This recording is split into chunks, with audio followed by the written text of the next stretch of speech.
kita ambil. Tetapi yang terlatest ni trigger saya. Trigger saya pasal pelajar sendiri memberitahu mahkamah bahawa heroin kita telah dipanggil dan sehingga berlaku satu maki hamuan dan jerit-jeritan seolah-olah menuduh beliau ABC. Okey. So, bila benda tu berlaku, saya terus trigger. Hostel ni tak ada undang-undang ke? Warden takkan tak dengar. Alamak, macam mana lah?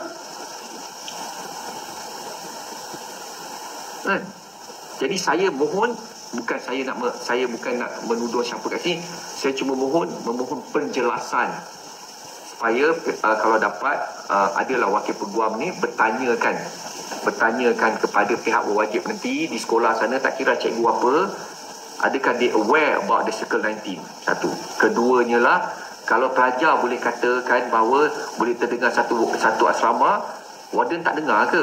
Kedua. Ketiganya, kita nak tanya, adakah SOP ataupun house rule dekat asrama tu bahawa pelajar-pelajar di sekolah asrama tersebut adakah dibenarkan untuk memanggil pelajar lain untuk mereka buat soal siasat?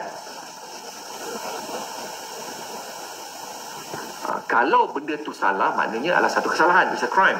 Jangan lupa subscribe dan tonton video penuh di Suara Dunia.